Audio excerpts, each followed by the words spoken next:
Our guests are Mr. Michael Roberts and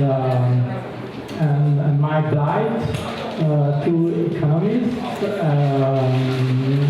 That's very important for us because we started this project in 2012, and even from the very beginning we were interested in the political alternatives and especially the economic crisis. Until now we didn't have as a guest economists, real economists, just philosophers, art historians and public intellectuals. So, but it's not my role to talk about the project. We have Alex Chistolekan, who is basically the coordinator of this conference series. He will introduce also our good friend and also very known author and theorist Cornel Van, who will moderate together with Chistolekan this evening. So, Okay, ladies and gentlemen, friends and comrades, good evening and welcome to this 5th edition of our series of conferences, Culture and Politics of Crisis. As Otil already said, this is the 5th edition, but a rather peculiar one. This is the first in which we have political economists as guests, and actually two of the top political economists of our time. Whom I will try to shortly introduce. Unfortunately, one of them couldn't be here today, so you got me instead. Well, I'm actually going to write that down. Okay, so at my left we have Michael Roberts, who is an economist based in London, author of the Long Depression in 2016 and the Great Recession in 2009. And who also blogs at our source of daily Marxist economic analysis, thenextrecession.com. Further to the left, in terms of position at the table. It depends on the day. Exactly. We shall see.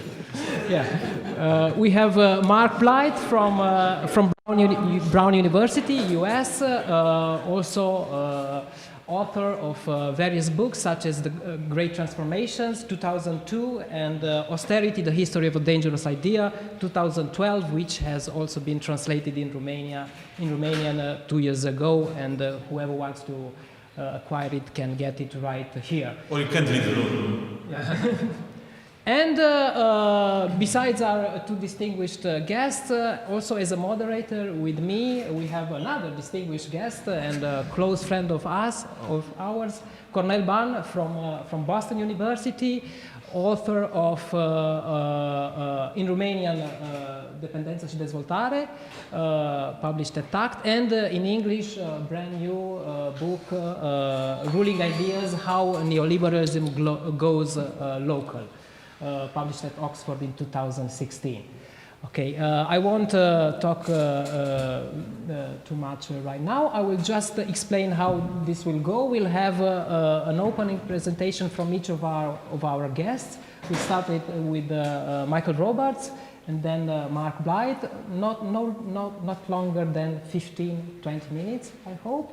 And then we'll have even less, maybe. I'm taking his minutes. Okay. And then we'll have a dialogue between them that Cornel and I will try to moderate, and then we'll open the discussion to the audience. And the idea is to finish everything by 8:30 the latest. Okay. So your questions also will have to be very, very, very, very short. Okay. And now I think we can proceed. Yeah, Michael Roberts. You want to? Yeah. First, let me apologise for speaking the language of Anglo-American imperialism, but it now works very well everywhere, and other languages are no longer important, so it makes it easy for me, at least, not to learn anything else. Now, Mark and I discussed how much time we're going to take. He thought maybe we should just go for a quick general discussion after an opening presentation by both of us. And so I've agreed to that, and I will now only speak for an hour and a half with about 50 slides, which will enable you to have plenty of time to ask any questions. But I will, if I can get the right one, where are we? Yeah. Sorry, mutes me up.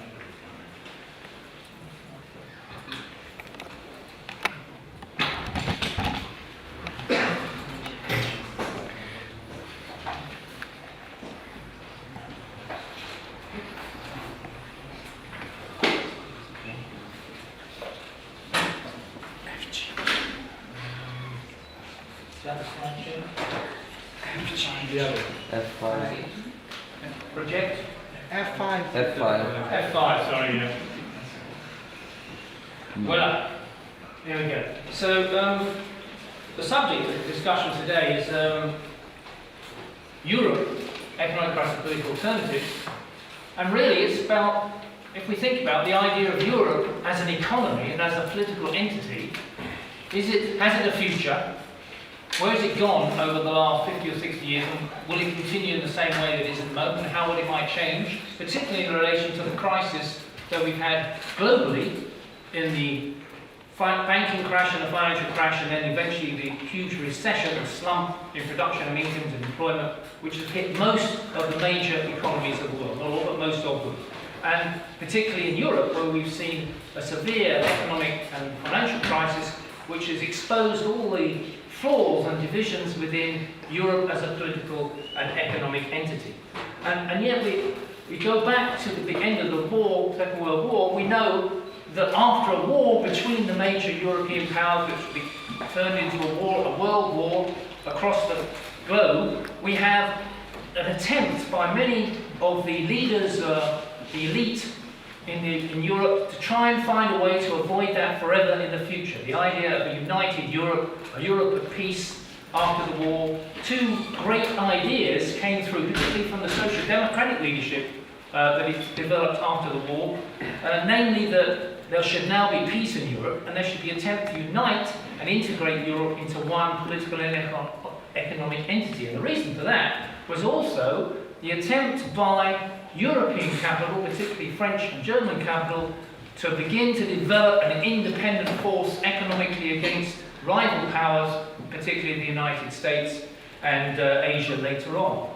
The idea of European capital being not just subservient to American capital was also part of the process of trying to unite it. The Americans helped to re-establish European economic reconstruction through the Marshall Plan, through grants and loans, which redeveloped industry and re-established capitalism, the capitalist basis of Europe, rather than allow it to be taken over by communist and socialist movements which developed after the Second World War.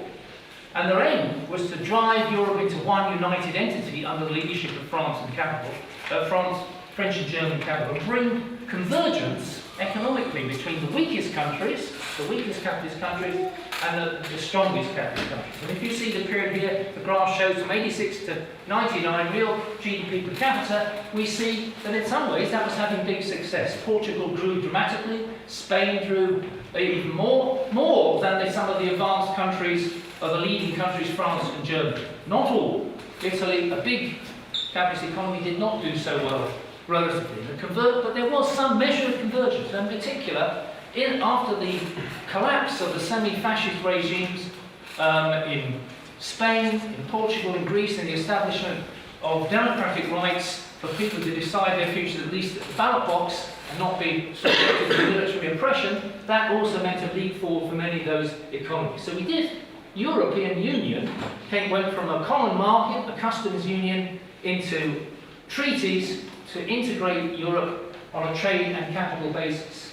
However, once we get to the period after that, where they attempt to go further in integration towards a European currency, a euro currency, at least on the countries that apparently have sufficiently converged, then the result has been not convergence. We have seen divergence. We have seen this slope of this graph is basically to say that those on the left-hand side of the graph, blue and red lines, did better than the average in the European currency area, and those that did worse are on the right-hand side of the scale. And who are those on the worst? They're Italy, Spain, Greece, Portugal.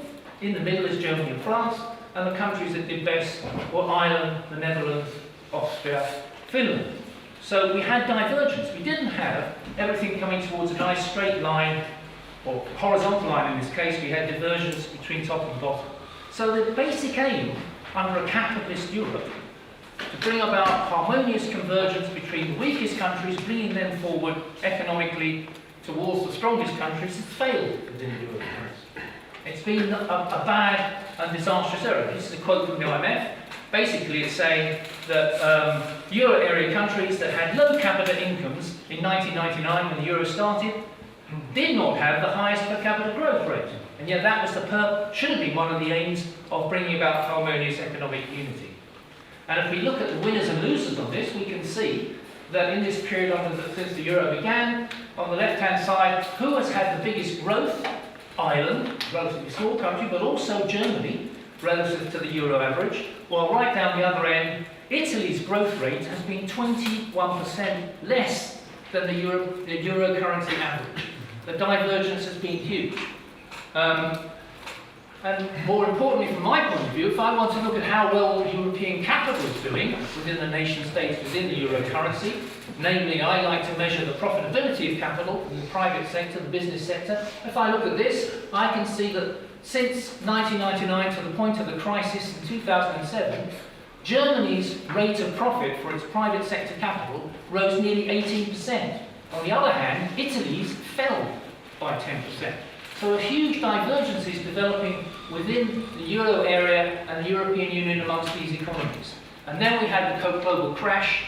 Growth came drubbering to a halt. And beneath that, in my view, which is a key point I make in my book and elsewhere, is that what lies behind this global crash was a downward tendency in the profitability of the private sector, the capitalist sector of all these major economies, including the United States. For me, we live in a capitalist economic world. The public sector, the state, does not control investment and drive investment. It's driven by the decisions of big business about whether they're going to be profitable or not, whether they can gain profitability out of further investment and expansion. And if rate of profit, on average, is falling across the board, this is my own measure of G20 countries, we can see that we see a sharp fall during the so-called neoliberal period and a struggle to return that around. And low interest rates are relatively low amongst the top G20 countries' profit rates compared to where they were back in the so-called golden age of the 50s and 60s. There is tremendous pressure on average in the profitability of the capitalist sector. I'll skip some of these because we don't want too many. But here we get into the Euro crash. We had the great global financial crash of 2008-9. The banks go bust across the world. German and French banks are under tremendous pressure. This also leads to serious recession, slumps. Many countries that have been expanding at huge rates suddenly turn topsy-turvy and come crashing down on growth and find that they're lashing out on government spending and borrowing, which they're finding it difficult to finance or to repay the people who are lending them money. And how this, I think, is probably a key graph for understanding what's happened within the Euro system. This is a measure of how much the peripherals, that's Greece, Italy, Spain, Portugal, owe in total capital in the private sector, in liabilities through the Euro system to the countries of Germany, France, Netherlands and Australia, the core, Austria, the core. So the core has a huge amount of assets, and those assets during this period privately through selling more to the south of Europe and those importing more. Normally that would be paid for by credit, by bank movements, but when the banks stopped providing credit, then the ECB has had to provide extra funding to enable this process to continue, otherwise the currency would break apart into bits. And so you can see a sharp difference between the core of Europe and the periphery of Europe. The Euro system and the Euro was under such severe pressure. See, that line is flat. From 1999 to 2008, the flow of money from the north to the south covers the purchases by the south of northern products. It stopped in the private sector, so the only way it could be maintained, because it's supposed to be €1, a Greek euro with its piece of paper is supposed to be the same and as good as German euros, even if they've got a different side to them. It's still the same euro. You should be able to take a Greek euro into a German shop and get the same amount of money. Actually, during the middle of this crisis, some German shops were refusing to take euros that had a Greek sign on it as well. That's how severe it got because of this division that was developing. And the return on capital for the Eurozone just collapsed across the board, and it still struggles to keep up. And now we see the period since the crash. What have we found? What has happened to productivity or growth of production per person in the Eurozone?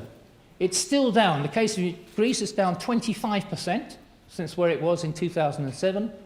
And most other countries are either flat or down. The overall position for the EU 15 is just about more or less flat. So in other words, GDP per person, on average, that's the whole economy, GDP, have not risen at all since the end of the crash in 2009. It's more or less where it was in 2007, and only with the exception of Germany, which continues to be the mighty capitalist success. Now, this is where we have to ask, so what I've argued that this crash has taken place for two reasons. First of all, a huge financial bubble promoted by banks, which caused a crash in the financial sector in the US, starting with the property market, but underlying that was a tendency for profitability and capital to decline. This was making it impossible for countries to merge and come harmoniously together within the euro area. Capitalism is not a system which produces harmony and integration. It's a system that produces expansion and divergence at the same time. It's uneven and combined. And the process of trade and capital leads to divergence, not convergence. And the pressure is always in that direction. And it's particularly strong if profitability is low. So when you get a crash, what do you do about it? Well, there are several economic policies that are presented, and we can discuss these. Should you, therefore, merely try to squeeze down what you're spending, the huge debts the governments have got, try to keep workers' wages down, allow unemployment to rise hugely to get costs down for capitalism so that they can reinvest and grow? That's the policy, if you like, of austerity, it's been called. Or do you spend loads of money from the government, run big budget deficits, and hope that the increase in spending will lead to more spending by the people who receive this money, if they get it, whether it's households or businesses, through lower taxes or through help from the welfare state, and therefore get growth? I did a quick measure here. This shows the period after 2009. The horizontal bottom line says the change in government spending to GDP after 2009. And the vertical line says how much growth rose on average after 2009. If a lot of government spending had taken place, which in many countries it didn't, but if it had, then the line should go from the bottom left to the top right-hand corner, depending on how much you spent. So in other words, the more government spending you make, the better growth you should have. So it should be a line from the bottom left to the top right. In fact, it's virtually flat. And if I was to take Greece out of the equation, which you can see is way down there, they have reduced their government spending by about 5% in GDP terms since 2009, and they've had a massive reduction in GDP as a result. But on the whole, if you take that out, most countries have grown even though they've cut government spending. You take Canada, which is the opposite one. They've grown by over 4% in that period, the average rate of growth each year, but they've actually cut their government spending. So that tells me that it's to get out of this crisis for capitalism, it's not dependent on whether they spend money from the government to get the economy going, pump priming, as Donald Trump has suddenly invented this term, which we've known in the economic world for about 40 years. But he said he invented it last week. This pump priming doesn't necessarily decide the issue. There's something else going on in growth which decides whether capitalism grows out of a crisis, and it's not the question of government spending. So this is an issue to think about. I looked at the question of Iceland and Greece. This is often presented as an alternative. Greece was crushed by the euro leaders. They were forced, and are continuing to be forced, to apply austerity measures to try and pay back the debt. For those of you who don't know, Greece ran up a huge amount of debt because the Greek government was taking the money was coming in, flowing in from German and French banks to invest in the Greek property boom and other unspeculative areas. The Greek government did not tax any of this. They had a very low tax base. As a result, when the crash came, they didn't have any funds to deal with this crash and the collapse of industry and then anything else. So they couldn't, if they spent money, they just had a huge debt rise because there was no revenue. That debt, which meant basically selling Greek government bonds to French and German banks, meant that the French and German banks held all the Greek government debt. And in 2012, what was the answer? The answer was the European leaders said, to tell you what, we'll save you. But they didn't mean you, the Greeks. They meant the French and German banks.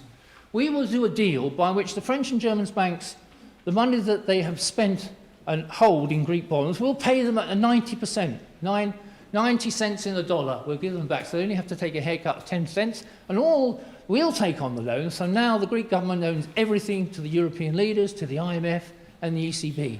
And every time they get a bailout, which they got a week and a half ago, that bailout all goes back to pay the last lot of loans that they just got from the ECB. So it's a never-ending circle of debt. And they're at the same time crushing of people's living standards, their pensions. I've seen the figure now that the average pension in Greece has been cut by 60% since the crisis started.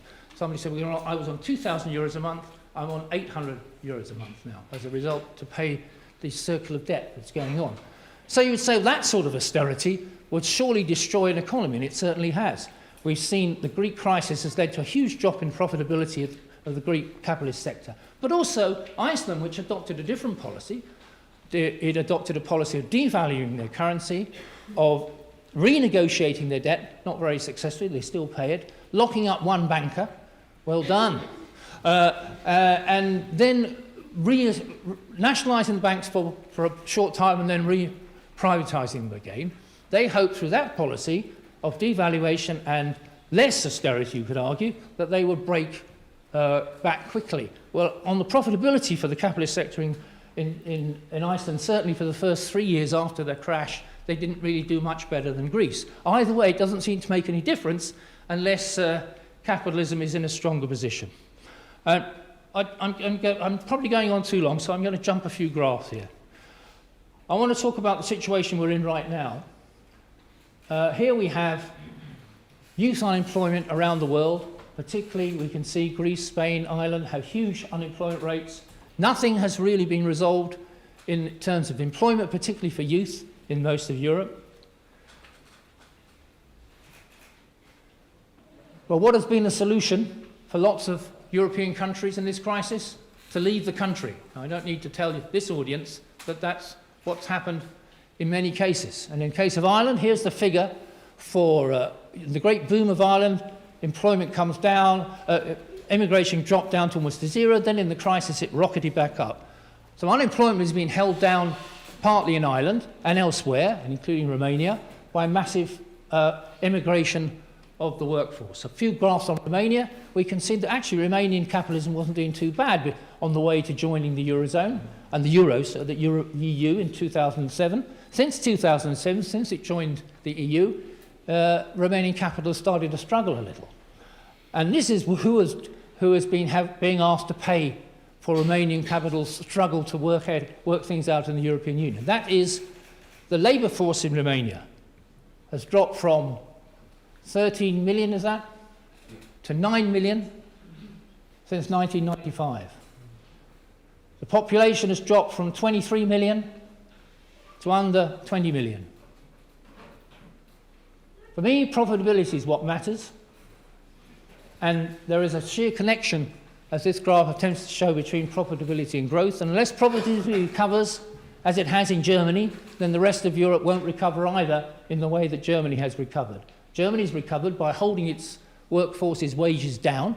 Sure, they're much higher than they are in Romania or elsewhere, but actually German workers' wages have been, in real terms, have been held flat for year after year after year as German capital expands. The Greek rate of profit remains terribly low, and therefore they cannot lift the weight of debt which is burdened upon them. Finally, I know I've gone on too long, Mark, we need to say a few words on this too, but is the euro going to survive? Is it an optimal currency union? Can it survive and the European Union with it, for that matter, because I think now we would have to say that if the euro breaks up, almost certainly the European Union will break up. The two things have now become connected, at least as far as French and German capital are concerned. And an optimal currency union, requires free movement of labour across the area, and now that's somewhat under threat, at least as far as we are in Britain. We're making sure that you lot don't come over here anymore.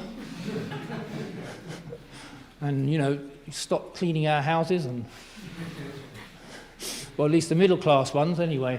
Basically improving our genetics as well. That's the other big payoff. We hate it for that. Way better looking than the average Brit. That is all true. That we won't go down that road too far, though. But we can see that the migration within the Eurozone is way less than it has been in the United States. So here are the final two graphs. This is the IMF solution to the crisis in the Eurozone now. I got this out on May 27. It's called a broadening recovery. It says the main policy challenge is to boost potential growth and income convergence. By that means the fact that there's a lot of rich, small number of rich people, and the rest of us don't have anything, inequality. We need to have more growth and less inequality with structural reforms. And what are these structural reforms? We need to increase public efficiency, including restructuring state-owned enterprises, in other words, privatizing them, and introducing management and investment networks in the public sector. So the problem, apparently, for the IMF in this euro crisis is nothing to do with the state of business and the capitalist sector. It's to do with the fact that the public sector is inefficient, and we need to restructure it and privatize it. And also we need to improve the labour supply, which implies we need more labour reforms, more hire and fire, so that businesses can fire you just easily, opening up the labour market to deregulating the labour market. So that's the IMF solution. It won't be enough to change things, in my view. And perhaps we ought to be looking in a different direction to bring us all together on the basis of a plan for investment and growth. As Churchill said in 1946, when we had that first graph at the end of the war, irony is something which is not provided. We must build a kind of United States of Europe, said Churchill. We have this attempt that we've seen so far based on predominance of a capitalist investment, of the control of the big banks and the big states controlling everything, so far is not succeeding. We need to think big. In my view, we need a European-wide plan for investment in technology. We need a free movement of labour with minimum wage and skills training for everybody at the same level. We need a publicly owned banking system democratically controlled. We need the harmonisation of transport, communications and manufacturing and taxation. And we need fully democratic European institutions. Direct elections to the EU Assembly that elects an EU government with the right of recall. If we're going to go for integration and harmonisation and convergence, then we need to build a new political unity, an economic unity as well. That's not possible on the basis of big business and capitalist process of production and accumulation. It requires something completely different.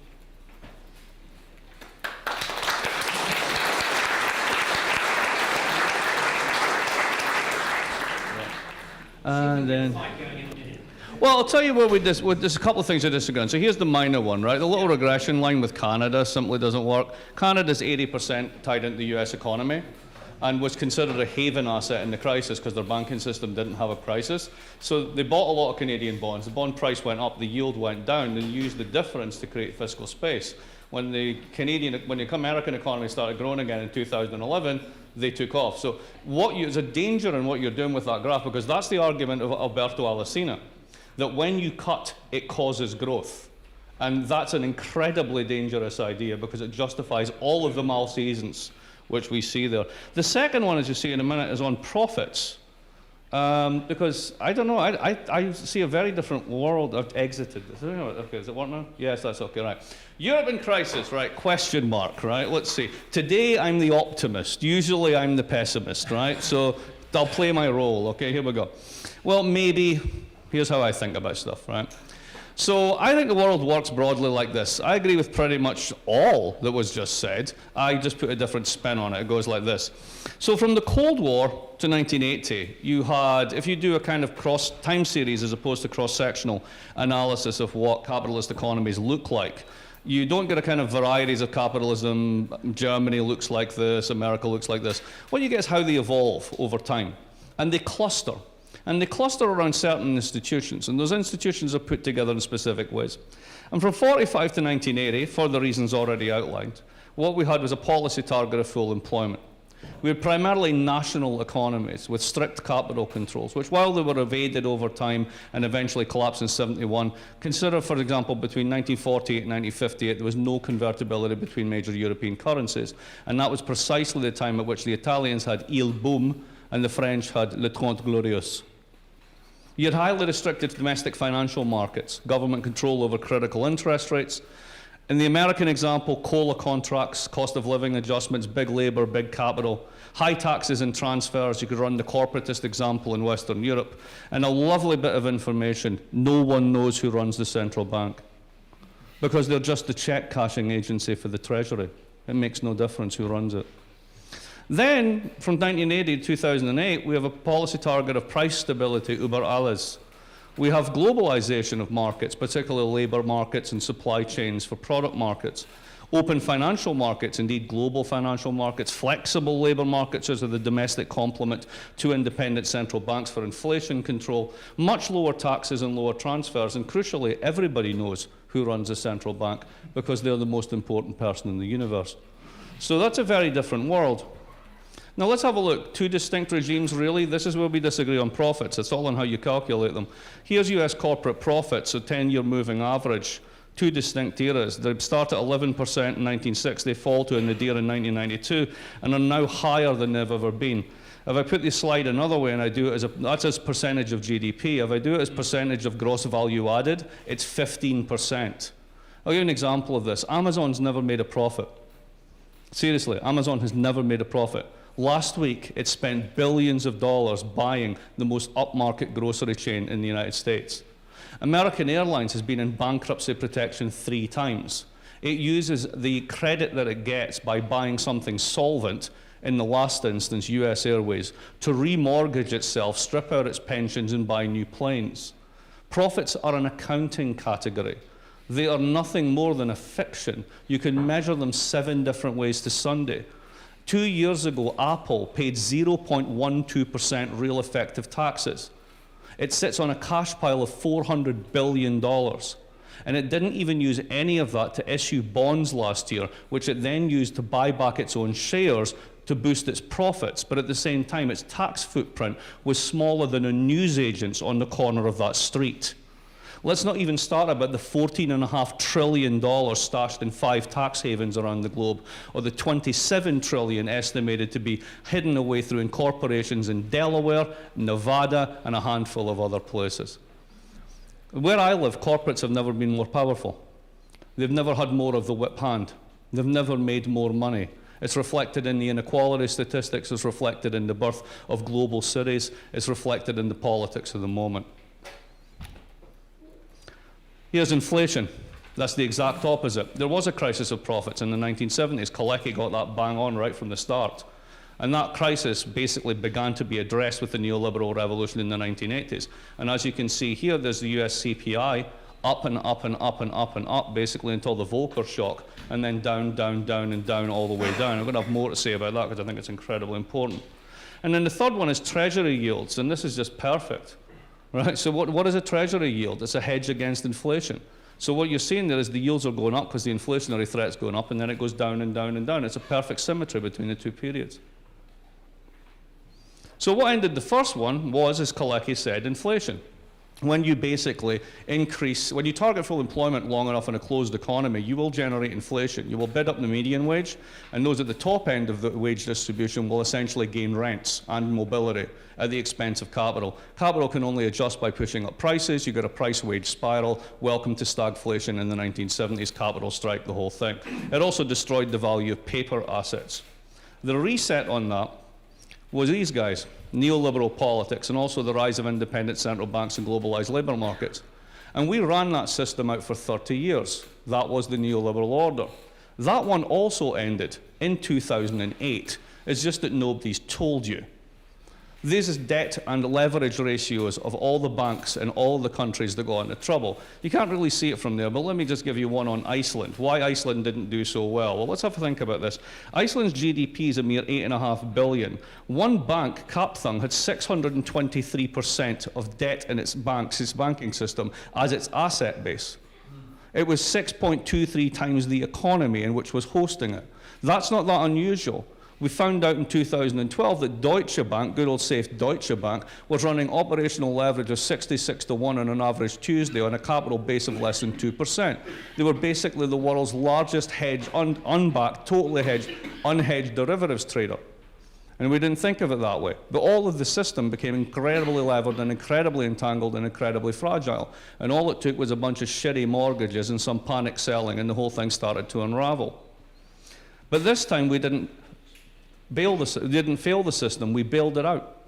And there's the Federal Reserve balance sheet and the Euro system balance sheet. So what we did is we turned private debt into public debt and then shoved that on the balance sheet of ordinary people in the name of austerity programs. And then we tried to basically refloat the system through providing permanent liquidity in the form of a gigantic central bank put. So far, that has cost $13 trillion in the major central banks in direct outlays for bond purchases and related programs, and another $10 trillion in fiscal support. We have generated worldwide, depending on how you estimate it, between $13 and $40 trillion of negative yielding assets in the process. This is not a system that's doing well. So what happens when you bail out that system? The consequences are a massive jump in government debt. As you can see, debt was going down into the crisis, not up. And then look when it goes up, when you have to bail everything out. Not really surprising, is it? And then here's the real surprise, though, if you're a classical economist or a neoclassical economist, where the fuck is the inflation? Because you have trucked $13 trillion into global money supply. Aren't we meant to have hyperinflation now? Aren't we all wandering around with like wheelbarrows filled with money, swapping them for bread loaves, right? That's the story. That didn't happen. Let's figure out why, because that's the really crucial part of the story. Well, part of it is that euro area wage growth, if you put it in Picari's terms, the beta has reversed. Capital share has gone up, labour share has gone down. They're reciprocal. One has to go up or the other one goes down. If you do it in value-added terms, you can even tell a story where both the capital share and the labour share goes down, but profits go up. It's a volume effect rather than anything else. And then the one on the right basically shows you the black line is the one to pay attention to.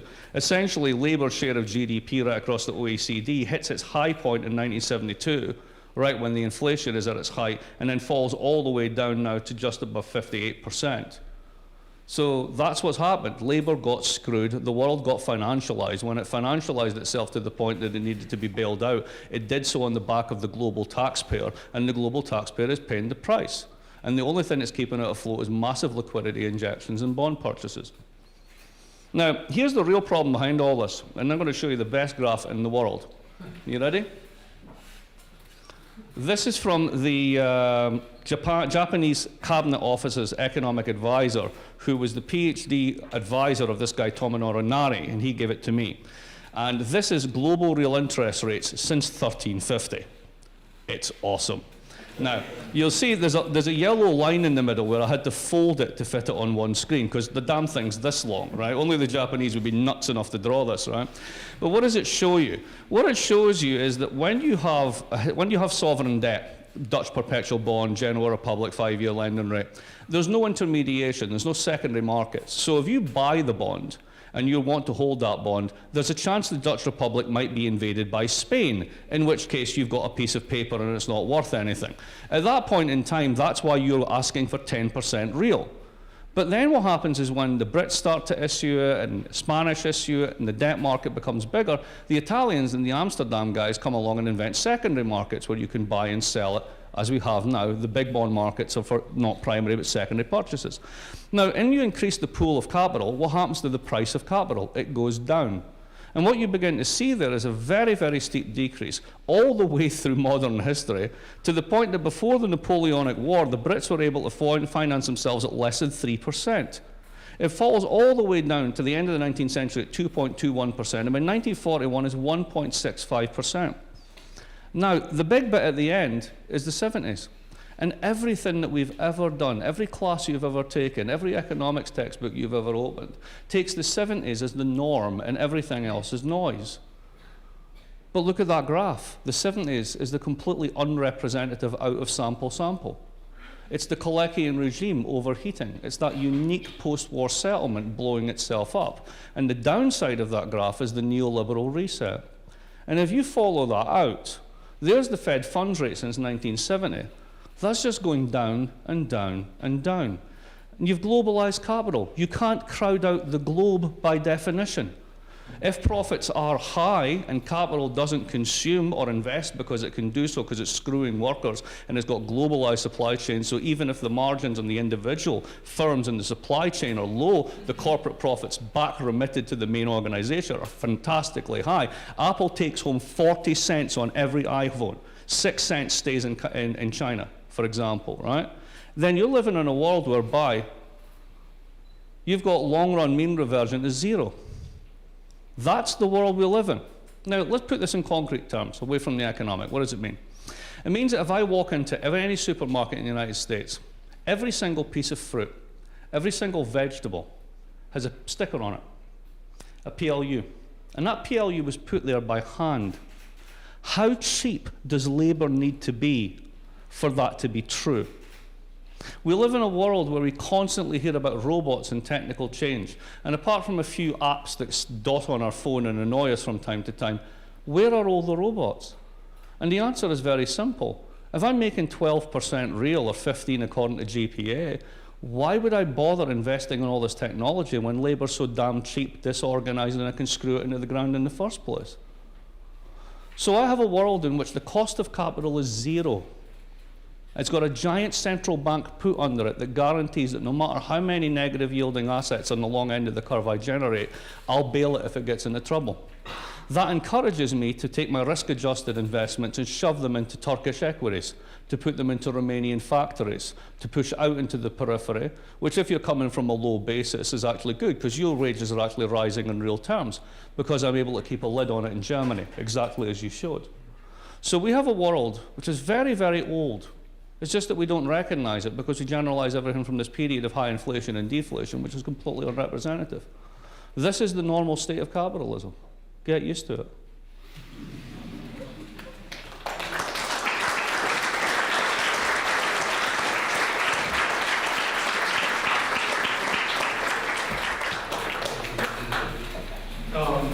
Thank you so much. A bit about the rules of the game in terms of moderation. After about 1 minute, after you start your question, I'm going to get very rude and interrupt you if I don't hear a question. So let's make it as crisp as possible to get as much of the presentation as possible.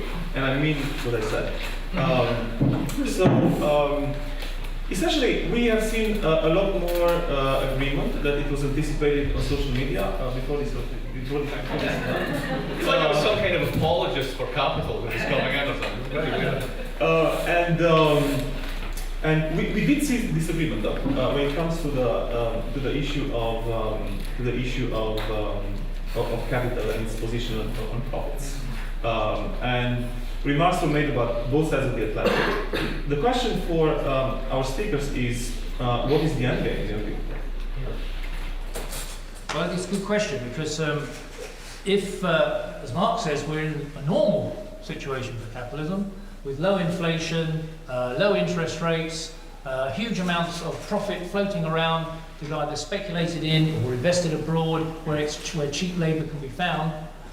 This would suggest to me that if it were normal, how do we go from the normal to the abnormal back in the 1970s? And are we now everything is fine? Does this mean that in some way we are going to have growth within the European Union as the weaker countries start to get the investment for using their cheap labour coming up from the bottom, or are we going to have a new speculative bubble which leads to another crash? I'm not clear exactly where this leads, and I think that's the issue that we need to discuss.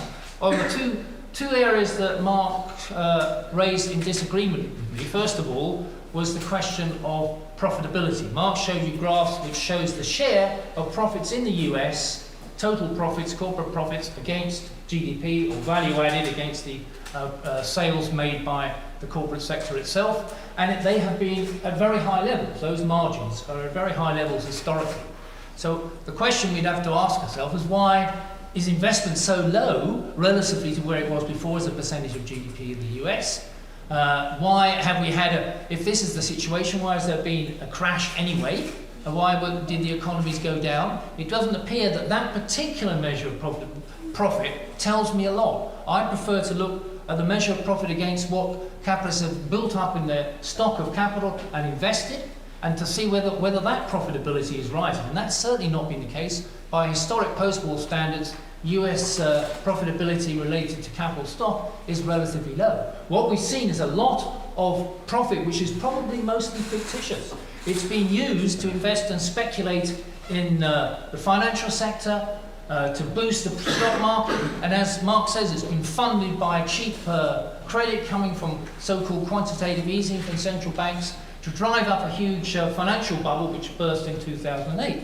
Now, I don't think we're in an environment which we can call normal, if there is such a thing for capitalism. We're in an environment where capitalism is struggling to get growth going again. Growth across the board for most of the advanced capitalist countries is well below the trend level that we saw before 2007. That was about 3 to 3.5%, and now the best country, the US, is growing at 2%. Europe as a whole, on average, Germany's doing better, but on average 1 to 1.5%. Japan 1, maybe 1.5%, well below trend levels. Even the big economies of the so-called emerging economies are growing below where they were before the Great Crash. So this doesn't seem to me an environment which is normal. It seems an environment which is depressed. It's not capable of growing and restoring the levels of employment that we would expect in the great golden age of the 1960s, and certainly not in Europe, and certainly not for young people. It's not restoring real incomes. We've just found out, as you know, in the UK, that the UK has just, the Bank of England pointed out that real incomes for the average household in the UK have been flat or falling for the longest period of 166 years. Now, it doesn't seem to be very normal to me if capitalism is healthily in a normal environment going forward, unless we've been by normal that it's continually open to crash and financial instability. Perhaps that's what we do mean. I'll finish on this other difference. My graph on measuring the amount of government spending to GDP against GDP growth was meant to show that there's not much correlation between the two. It wasn't meant to show that austerity gets growth up. I don't think it does show that. What it shows is that growth takes place for other reasons apart from whether governments spend more money or carry out austerity. It depends on what's going on in the capitalist sector in terms of investment and profitability, which decides whether growth is going to deliver in terms of increased labour productivity and so on. And at the moment, labour productivity on most of the advanced economies is below 1% a year, or even zero in the case of the US and the UK. Capitalism is not a normal environment. It seems to be in a depressed and a difficult situation, even if there's huge profits being made by a small group of top multinational companies that they're stacking up abroad and hiding in tax havens. There's a whole swathe of companies who are not making a profit and can hardly service their debt. Zombie companies in most of the countries of Europe and the US. There's a big difference between the top and the bottom within the corporate sector itself. So I don't see this as an environment of normality. I see it as an environment of severe difficulty for capitalism, and the only way that they can attempt to get out of this, of course, as Mark has said, is trying to make workers pay for it in keeping their wages down, in not employing everybody, and reducing the cost of taxation for them and trying to increase it for us.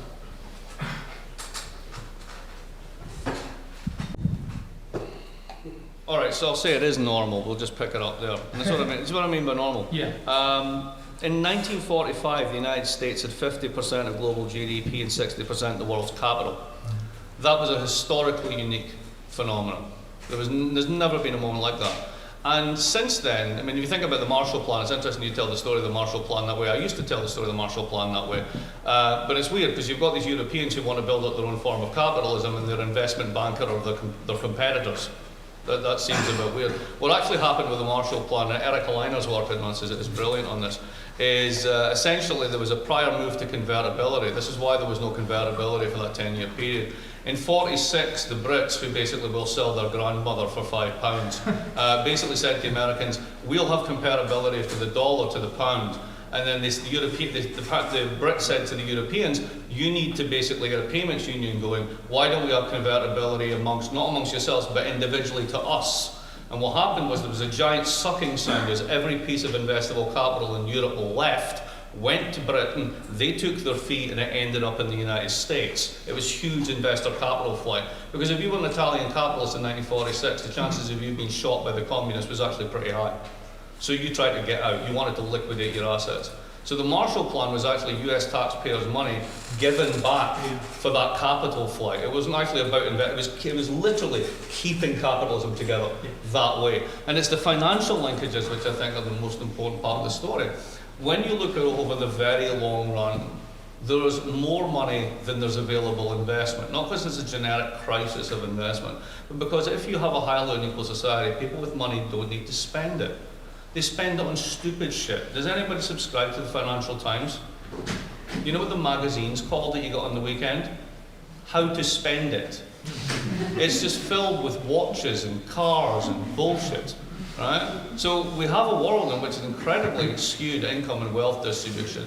The tax system makes that worse, and you literally don't have to do this. One of the founders of Amazon actually has a great quote on this. He says, I started off selling pillows. And I made a lot of money doing that, but I only need one to sleep on. I could buy 5,000, but that would be rather pointless. So there's a kind of like deep under-consumptionist inequality story there, which I think is important. And when the Americans lose this incredible preeminence, the rest of the world starts to come up. It just looks more normal in that sense. Second one, and something we never talk about that I've become really fascinated with as I get older, is demography. Old people suck. And Europe is filled with old people. I'm one of them, I'm 50. Guess what the average age of your average European is? 43.7. So what happens is you save too much if you have money, and if you don't have assets that generate money, you'll never actually form those assets now. So you'll become a debtor. So that's basically the way these things schism out. Old people live on fixed incomes. That means they hate inflation. That means they tend to vote for parties that give them strong anti-inflation policies, hence the grey Tories and the coalition behind the CDU and everything else. So as these economies get older, they save too much. There's nowhere to put the money. So what did they do? They sent it south. And then you got to buy the stuff the Germans made on vendor financing until the whole thing went wrong. So demography itself has a huge independent effect on this as well. So American exceptionalism, democracy. And the last one is, and this is why another aspect of low investment, how do you calculate service sector productivity? I mean, if you do it by an output method, then it doesn't make sense to me why bankers get paid what they paid. It doesn't make sense in general, right? But there's deep productivity issues in this in terms of how would you it's not marginal contribution to product which determines wage. You can't easily add capital to a service sector job to increase productivity. You can't give everyone a giant set of shears for hair cutting and we all got our hair cut in a line of 500 people. That doesn't make any sense. So when you have economies like the American economy, the British economy, they're over 80% services, right? What exactly is the capex of a financial firm? It's a spreadsheet. So why would you expect to see large capital investment? That type of capital investment is going on. It's called China. It moved. It went elsewhere. And as a consequence, 1.2 billion people who were below the incredibly meager $2 poverty line of the World Bank have in the past 30 years gotten up to $4,000, $5,000 and $6,000 per capita. So remember the Branko Milanovich's elephant curve? Yeah. It's good to be the elephant's arse. The only thing is we're stuck on the trunk. And we're not the whole elephant. Okay, I guess it's... Shall we open the... Yes? Yeah, they all came here for something. Yeah. So, we'll open the floor for questions from the audience. Anybody, but just keep them short, please. If nobody will take the opportunity yet, I will. You didn't even wait. I know, is it so again? That's why we Because I see both of you come back to this period, which both of you define it as exceptional, the post-war period. But I don't understand very well how you explain the cause of the transition from that period. I mean, I can understand Michael Roberts' point that it was the fall in the rate of profitability that finally pushed towards the changing of the regime. And I can understand that this kind of explanation has certain limits when it comes to the possible solutions, possible political solutions, because, you know, the usual objection of waiting for Godot. As for your narrative, I can't identify the cause, if there is a deep cause, a fundamental cause that led to this change of regime from the national economies of the post-war period to the, I mean, besides, I don't know, conjectural or exogenous factors like. No, I actually agree. It's a crisis of profitability. I'm completely in agreement here. The 1970s was a crisis of profitability, because what you have to look at is the risk-adjusted rate of return on assets over time, which is only determined by two things: the time discounted value of money, the risk-free rate. What would I get for putting this in bonds, right? And bonds are on the floor, and you've got high inflation. So in that world, if you were making 7% and suddenly inflation goes to 8%, you're on -1. And if you run this out and you begin to think that those inflationary cycles are going to spiral up, then there's 0 point in investing. But why did inflation go up? Inflation went up because you had relatively closed economies, and when you target full employment as a variable for 30 years, particularly when you have strong unions, then capital share has to go down. And in Piketty's terms, beta, right, the capital labor share it's a has to distribution go. between It's profit totally, and wages. absolutely. And therefore, the pressure of workers and on full employment drove up inflation. So Drove up inflation. and squeezed profits. And it has nothing, the monetary story of inflation, that's part of that graph I showed you, like 13 trillion of interventions on, is wrong. There's no inflation because we have globalized labour markets. And when you have globalized labour markets, if you don't like your wage, I'll take it to China or wherever else, or just the threat of that keeps it down. For German unions, they still have strong unions, but exactly as you said, right, the wages have been compressed. Why? They know that globalization starts 60 kilometers outside Berlin at the Elbe River. It will be here in a week, right, which is pretty good for you guys, but pretty crappy for them, right? So once you're in that world, right, it's a completely different ballgame. And once you blow the ability of the national economy to generate inflation out, right, you have a system reset which is very much like the old system of capitalism, not the golden age. The golden age was a unique experience, and it was made possible by things we haven't mentioned: the existence of the Soviet Union, the very real idea that socialist planning could actually work, the very real idea that workers' power through, for example, the wage earners funds in Sweden could socialise capitalism on its own terms. These were critical threats to capital, not just as an economic formation, but as a social formation. And they rebelled. And it started in the late 70s, and they finished the job by about 1990. Do you think it's an accident that Alan Greenspan looks like Yoda? I mean, I'm just pushing. And he was right about everything. Hard to see the discount rate is. So there, I agree. Well, let's not reach the agreement too soon now. I see a hand raised there.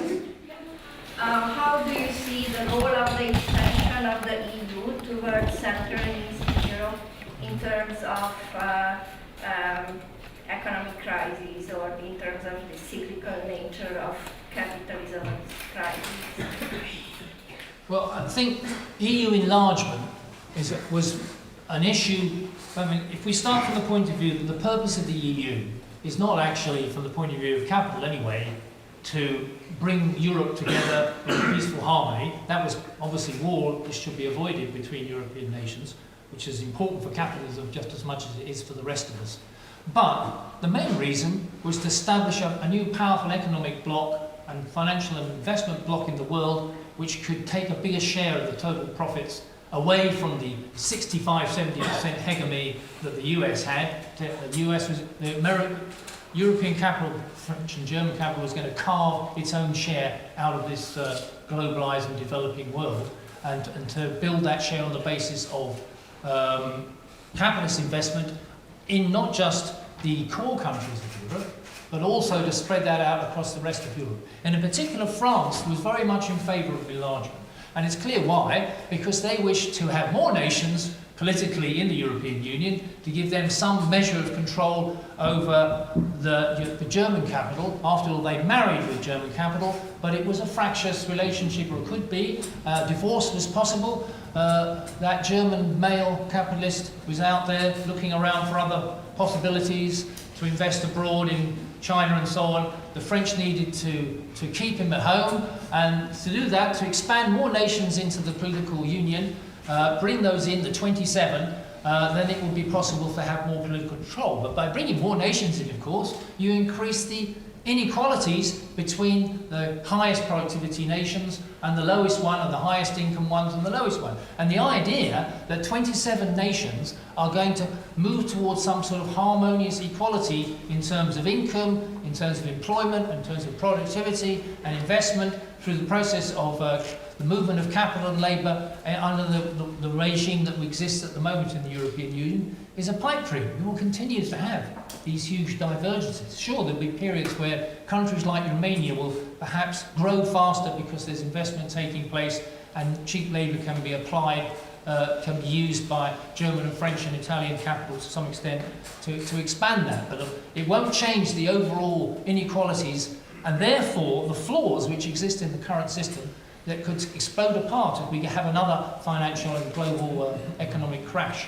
This last one was so devastating, you can see the flaws in the political and economic union of the European Union. Now, the healing process is taking as slow as it is for me with my current ailment, which I won't go into. It's taking an awful long time, and it's really been a long period of depression before there's been any limited recovery, which you've just seen in the last year. And then, what is the prospect? And I've raised this point, that in my view, capitalism seems to have regular and recurrent crises, financial and commercial and economic slumps, every 8 to 10 years of varying degrees of severity. The last one was very severe. We're already into the 8th year of recovery since the last one. Now, maybe I'm wrong and it's going to be not normal this time. It's going to go 20 years before we have another slump. We're going to have 10 years of boom across Europe and the rest of the world. I very much doubt that. I think the process of regular and recurring crises is endemic to capitalism, and we would like to have one in the next few years, if not earlier. In that situation where Europe is only just recovering and the weakest nations are still trying to recover from the slump that took place, and a place like Greece has basically been crushed to death. Just how shocking it would be, just when Romania appears to be growing faster, employment's picking up, property prices are booming, it's all looking great, and then you have another slump, and Romania and other small capitalist countries will be the ones that will get hit the hardest.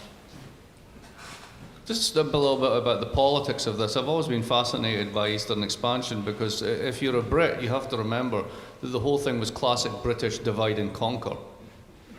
Right? The reason that we loved Eastern Europe and wanted part of the EU was so we could screw the French and the Germans. It's perfectly obvious. The Germans, on the other hand, did the original Eastern expansion in 2004. Pop quiz, to which countries? Visegrad, right. Why? Because they're all white and most of them speak German. It was a way to solve the population problem. This is the demography one.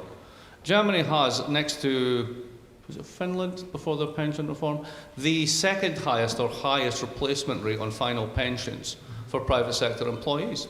And in a world in which your interest rates have collapsed back down to 2%, it's very hard to make 7% real. So one of the ways you can do this is by importing people who will pay massive amounts of consumption taxes and income taxes. That was the point. You were basically there to pay for Otto's pension and his retirement. Unfortunately, nobody was paying attention to the gross financial flows in the banking sector behind that, as the whole European banking system became one giant banking system that was under-collateralized and over-levered. So when it went bang, we are in the world we are now. So essentially, what does it mean to bring them in? You guys were brought in for political reasons, and then it became economic reasons. And then in the crisis, you were the test case for the original version of austerity in 2008, 2009. And then since then, you seem to be leading the way out of a recession. But exactly as you just said, tends to have a slump every 8 to 10 years. Don't hold your breath. Okay, more questions? Sorry? Yeah.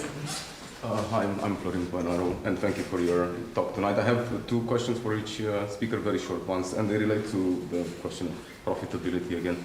How do you respond to this argument of accumulating wealth and increasing inequality that Piketty and others make? Basically, you have this secular tendency of accumulation of wealth, concentration of wealth, and increasing inequality.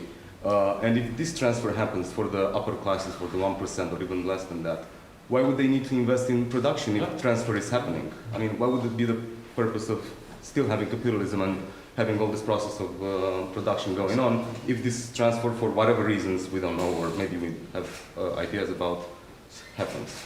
So, yeah. Mark? All right, so I actually want to answer the second part of that. I'll give you one little bit of it, right? So guess how much it costs to go to my university for 1 year? $64,000. 1 year. We get 17 applicants qualified for every available place. We give crap financial aid. The global 1% is very, very rich. And it's very determined to pass on every single bit of its wealth intergenerationally to its kids. And it does that through a series of elite institutions, which then give you access to elite internships, which then give you access to elite jobs, such that they become a self-reflective, self-perpetuating clique. That's it. Now, to my question. I'm serious about this. I mean, like, there's a thing in accounting. If accounting sentences I never thought I would say. Accountancy is fascinating. But for example, there's a thing called goodwill, right? You know what this is just the biggest pile of bullshit ever, right? So a tech company buys a food company, which is what just happened, right? And somehow you have to make those assets congruent in the final balance sheet. So you just get this category called goodwill, and you go, 2 billion, way, there you go. So you've just taken 2 billion worth of value and moved it from one side to the other. You just made this up. There's literally no there. Now, profits are, of course, the end point for any capitalist or any capitalist firm, and without profits, there can't be investment, etc., etc. Get all that, right? But when you're looking at, this is why all the measures are different, right? You're using the Kalman method, I look at gross value added, they all tell you different stories, right? The different ways you look at it. And I honestly, genuinely don't know which is the right one. I mean, just where I am and where I live and the school I go to, all the rest of it, I mean, I think the American corporate sector is rolling around in cash. I mean, I mentioned Apple has 400 billion in cash. That's an insane amount of cash, right? So what's their profitability? Well, their official profitability is 0.12%. What the fuck is that? Like, that's a figure? That doesn't mean anything. So that's why I'm skeptical on that stuff. Other questions? Michael, sorry. Sorry, I was going to say on the question of Piketty. Now, though, I'm sure most of you have bought Piketty's book. I've not read it. It was voted the most popular book in 2014 that hadn't been read, and therefore replaced Stephen Hawking's A Brief History of Time. I made the same analogy. I said in the 1980s we had this already with Stephen Hawking. Everybody got 5 pages in and went, special theory of relativity, right? Fuck that. So, for my sins, I have actually read Piketty's book from one end to the other and around again. And Thomas Piketty is telling us, with a lot of data, that there's been a huge increase in the inequality, not only of income, but also wealth, and that it's increasingly concentrated in the top 1% or even the top 0.1%. Subsequent papers by him and his colleagues have shown that this is not improving, in fact it's worsening, and that it's also, he has shown that the inequalities in household income and household wealth, which is what we're talking about, or personal income and personal wealth, not what's going on with corporate profits. He's saying that this is also being reflected in most of the other countries, and it all started in the so-called neoliberal period from the early 1980s. We've seen a dramatic expansion in inequality, and we can also see this, Credit Suisse has done surveys to show that this is also the case globally. We see a very large increase in inequality to the point where, according to Credit Suisse annual wealth report, the top 1% of household wealth holders own 51% of all the wealth. The top 10% own 87% of all the global wealth. Now, that includes you, many of you are in the top 10%. Did you know that? In wealth holders around the world? That shows you how poor the majority of people are in the world, how they have absolutely no wealth at all, however you want to measure it. So that shows the inequality. But these inequalities are growing. Piketty showed this. Now, there is a debate about why this inequality has grown, and that's the issue, perhaps.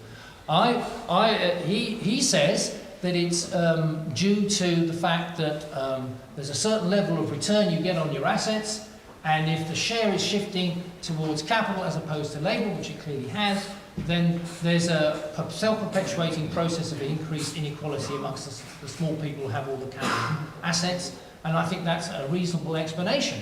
The issue I would have with that doesn't necessarily mean that there isn't an increasing tendency for the profitability to fall in the corporate sector. What we're seeing is an increasing share of what is produced and made profitable being shifted to a very small number of people, and that shift in the capital share is driving up the inequality in household wealth. So if I'm a rich billionaire sitting in my house, in my several houses, in my several yachts, and my several other foundations. You can only sit in one of them at a time, that's the problem. It is a problem, but you can keep the servants moving around so that they're ready for you.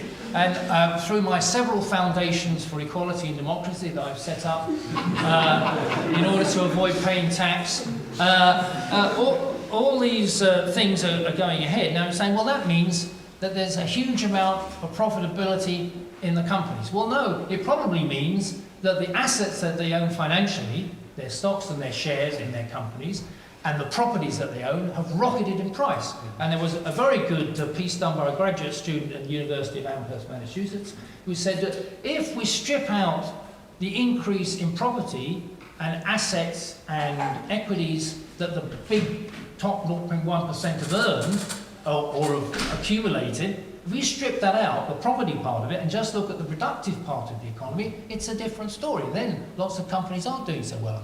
And the inequality doesn't look so big when you take it out of the household sector and go back to the corporate sector. Now, we can debate this at some extent. All I would say is that it doesn't mean that just because there's a big increase in inequality, and there are lots of, well, not lots, but the small number of billionaires, they're increasing in number, but there are still a tiny number, are even more billion than they were before, and the inequality is growing. It doesn't mean that there isn't a problem within the ability of capitalism to deliver investment and production, because they only do that if there's profit to be made. On the question of accounting, I agree. You look at the accounts of a company, you can tell nothing about what the profit really is, what the return is. All we can do, or at least in my case, and all I can do as an economist, is to try to look at the overall aggregate and the average profitability that's delivered, how much profits are coming across the whole of an economy. If I take out one company's accounting tricks, I will find it very difficult. Lots of people spend hours analysing the big companies, trying to work out exactly what their position is in terms of profit, and as Mark has said, all the tricks that they do in accountancy. It is fascinating to realise that just what the real position of the company is. And that's why sometimes when a company announces they have made record profits, expectation above a level, and then the share price of that company goes down. Why? Because analysts have gone and said, oh, this is a load of fake, and actually your profits in the future don't look so great.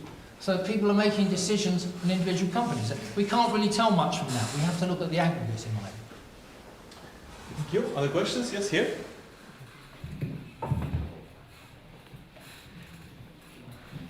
Hi, I guess I'm going to switch the discussion to another direction, maybe.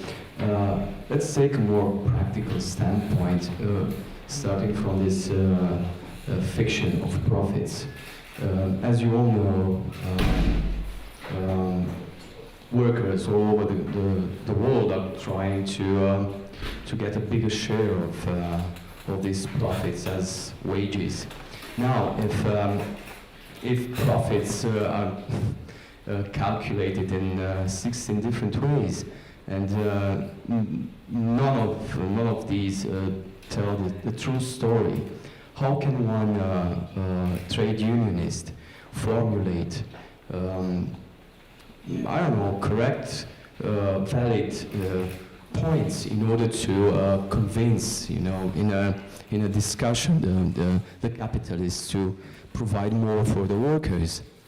I will add another thing. This whole discussion about productivity is also, well, let's say it's bluntly bullshit, because there are several ways to calculate this thing, and of course nobody can agree which is the correct one. So I guess that's my question. Thank you. So the question is, what's the lesson for trade unionists when you have 6 different measures and topics? So a very simple one is things happen at the level of governments if they want them to. So the real question is, why is it that Europe decided it didn't have to care about labour anymore? Like, why did it just stop caring in that sense, right?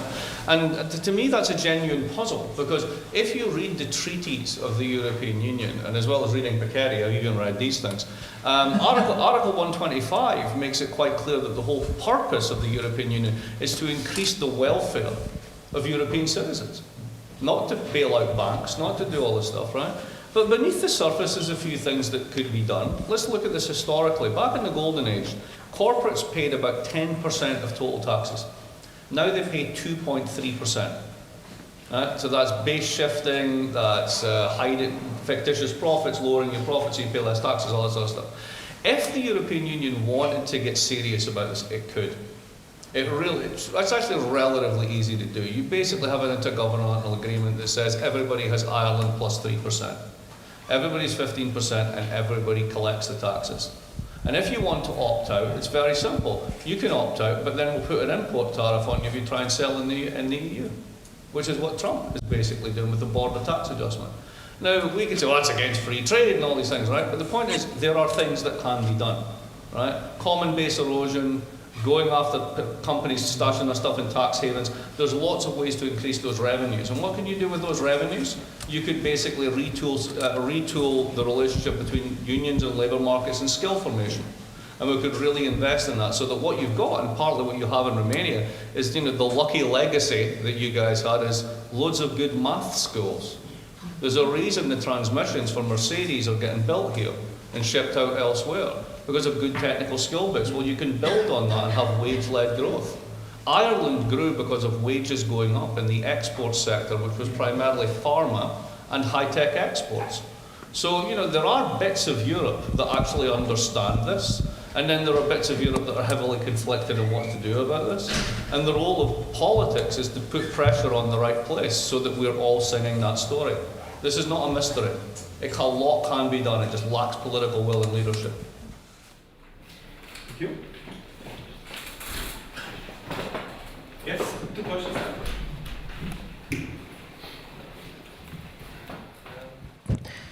I think the work ethics have changed a bit from our parents to the young generation, and there are a lot of young people who don't really want to work like their parents, who don't want a 9-to-5 job, and also they really don't want to consume like their parents were taught. How do you see this playing out for capitalism and also for socialism? Well, if I understand the question, I hope you're not suggesting that all us young people, including myself here, are lazy, good for nothing. No, they're not content with a 9-to-5 job. They're looking for meaning, whatever that means, for meaning in their jobs. Yeah. Marx used to call this alienation. And he said that, when people go to work, most people don't go to work because they really enjoy every second of it. They can hardly wait to get there to be told by the employers that they're going to have to work in 30-degree heat because it's necessary to get something out. If they make a mistake in some particular document, they can expect to have their pay docked or be demoted. In other words, to be continually abused in various different ways, and to be toiling to doing something. I call it toil, not work, this. Toil because you have to make a living. Now, work for human beings is something we want to be active in doing different things for which we enrich our own personal self-development and other people's. Now, I'm afraid that 99.9% of us are not in that position. Only a very few people, maybe like Cristiano Ronaldo maybe, are able to kick a ball and feel great and doesn't matter about the money anymore. But the vast majority of us are not in that position, and therefore we're faced with having to make a living. However, there is that continual rebellion from people who would say, why do I have to go through this hell in order to get a living and then perhaps have a family and then have even more hell, and both of you going to work and not having childcare and you work. I don't need to tell you the history of my life. But this situation is what the alienation means in the workplace under capitalism, and it's not possible to change that except in one way. The only way that it would be changed if we could drastically reduce the working week or the working life that every human individual has to combine, so they has a whole load of extra time beyond the toil bit for development of themselves. Now, is that technically possible? In my view, it is technically possible. There are 3 billion people in the world of working age. 3 billion.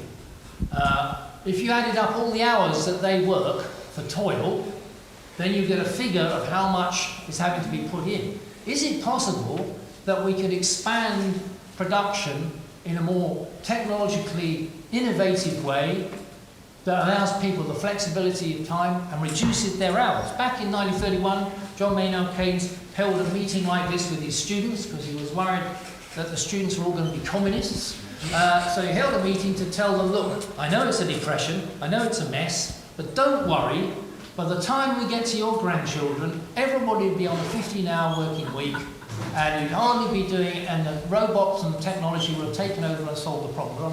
I have to say, it hasn't happened. And average working week for most people has not changed in the last 25 years in the advanced countries. And of course, I'm not talking about the sweatshops of Asia and so on, where it's a different kettle of fish.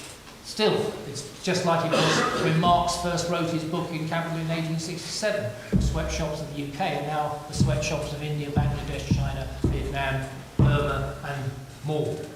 So the situation hasn't altered, and the technical possibilities of achieving a 15-hour week for everybody, so that there's flexibility in what they want to do and they can enrich themselves, has not been implemented because it's a blockage of a system where everything is run for the benefit of a few billionaires, and the profits that they make out of their companies are not in the interest of planning for everybody. Bill Gates has an interesting proposal on this. He does it seriously. It's like if you put a robot in place of a person, the robot pays income tax, and then the robot pays social security tax. So that way you democratise the returns to robots. And if you do that, you can make it work. And if you don't, we'll smash all the robots. Just a couple of comments. First one is the idea of Cristiano Ronaldo as the perfect example of unalienated labour is so mind-bending in so many ways. I'm gonna take that with me to my grave, which hopefully will be a very long time from now because I'll be augmented by robots. But the serious part of the question is, I think there's sort of, you could get fancy and call this an endogeneity problem, or you could just say, I think you're confusing cause and effect. Millennials have grown up with incredibly flexible labour markets, which basically mean that the only jobs that you can get are part-time, 0 hours, flex contract, do 3 things at once. And also because property prices have gone through the roof, as you've mentioned. So the only way they can do things is by cobbling together lots of things. So then people with assets go, look at those people, they don't want to do one thing, they want to do 3 things. If you actually talk to the people, like, no, I'd like to do 1 thing. It's just that I have to do 3 things. So I think there's an endogeneity problem in that one. I'm not convinced that that's actually the case. You were showing that the falling rate of profits is a core of the changing the system in the 70s. Yes. And also you were suggesting that if we are taking out the way property valuated in the last years, and we look only to the productivity part, most probably will change a lot in terms of inequalities. I was wondering if there is a link between real estate bubbles and the falling rates of profit. Oh, that's a good one. There might well be. So I just finished a paper on Britain, with an ex-PhD student of mine, and she went off to the Public Records Office in London and got all the newly declassified papers from the time of the Big Bang, the financial liberalisation of the City of London. And it's absolutely fascinating. All of the problems that came up in 2008, they saw it in 1987. There's like documents, civil servants saying moral hazard, excessive leverage, risk-taking, lack of prudential regulation. They saw it all. But they also said in everything at once, but of course the benefits will outweigh the costs. So we're going to do it anyway. And I used to be rather sceptical of the grand claims of the financialization literature as it's known, but I've become much more sympathetic to this, because if you look at Britain, after reading these documents, a really interesting new story emerges, which is Britain used to have a real economy. And it had this thing, and it consequently used to have balance of payments constraints. Like now it doesn't, because it doesn't have a real economy. It sucks up capital from the rest of the world. But so they had the thing called stop-go, right? So basically the economy would overheat, and then you put in credit controls, it would slow down, and then you'd move out along the Phillips curve, and then you would bang it again, and up you go, and all that sort of stuff. It had to do with imports and exports and the balance of trade. And that stopped sometime in the 1970s. And the Great Reset, and this is what comes out of the research of this paper, is how central the liberalisation of finance was to Thatcher right from the start. Right? I didn't realise it. Maybe other people realised, but I didn't realise it. I mean, once you basically say, okay, let's sell all the council houses, let's sell social housing to the working classes, well, where are they going to get the mortgage finance? Because the mortgage finance is done in a savings and loan type institution called a building society, where you have to show up with a 30% deposit.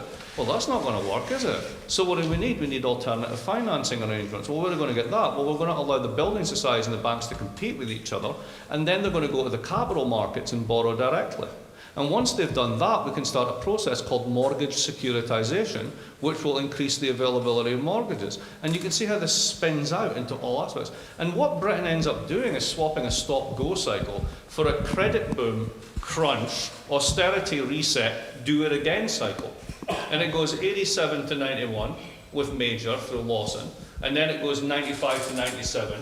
Then you get the big long one with the new Labour government with the almighty crash. And we're back to it again. London house prices are back to where they were before their peak. Personal indebtedness is back to the same level. That's what Britain does.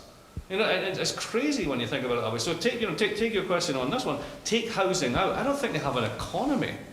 It seems most of the British economy is people swapping really badly insulated houses and taking profits along the way. There doesn't seem to be much more to it than that. I could generalise this further. So we had this profitability crisis in the 1970s. One of the solutions that capitalists come up with is to find profit in the unproductive sectors, to increase financial speculation, to make profits, gains from buying and selling stocks, which is pure speculation, a hedge fund model, and also to invest in unproductive areas like household property. And if we can't finance it, then we create fantastic new instruments of financial mass destruction, as it eventually was called by Warren Buffett, in order to create the conditions to make profits that way. So beneath this huge boom in financial profits, we continue to have struggle, particularly in the case of the UK, as Marcus pointed out, in the profitability of the productive sector, which was hidden until we get to the crunch when the financial crash reveals and exposes the position. Britain is the classic now rentier economy. It's an economy which operated to do away with the productive sector, didn't regard it as important. The workshop of the world died a long time ago, but now the manufacturing sector was allowed to die even more than it has in the US in order to operate into the area of actually laundering everybody else's money. Oil sheikdoms, oil companies, all the billionaires' money flows through the City of London illegally and legally in order to make, and that's how the money is made, through fees, through buying and selling, and the huge revenues of the City of London is a key factor now of an economy. This is Switzerland only trying to fund 60 million people living there with a whole new range of activities, and it also wants to be in the European Union and not in the European Union, so it could do everything at the same time. It's like a great octopus sitting on the top of the productive sectors of capital, and it's increasingly finding it difficult to deliver even for its population. I used to describe the City of London as not being part of the City of London at all. It was an aircraft carrier sitting in the River Thames, people would fly in with money, land, the Saudis, sheiks' money would arrive, and then the plane would take off to buy American mortgage derivatives, where American companies have been lending to subprime mortgages to people who can't afford it, and that the money would flow like off the aircraft carrier, and every morning people would come across the gangplank onto the aircraft carrier to carry out the operations, and every evening they'd be sent home again, and the whole thing would operate completely separate from the rest of Britain. Well, the City of London's had a bit of a shock recently that actually the rest of Britain has noticed and doesn't probably go on with this particular process any longer. Okay, more questions? If I may step into the gap, may I ask the following question?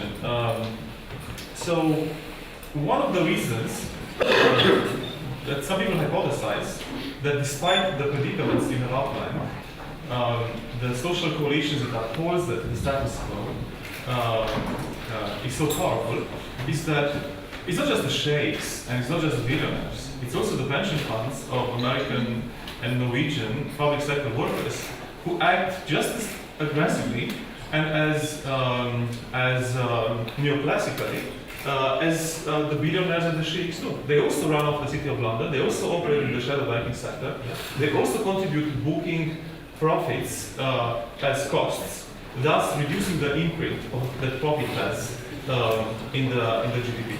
So, in that way, do you think this hypothesis holds any water, or is it just a marginal story that the neoliberals told themselves to say, look, this is actually, as popular classes are part of our coalition? Hang on, can you just you went over a lot of stuff there. What's the take-home question?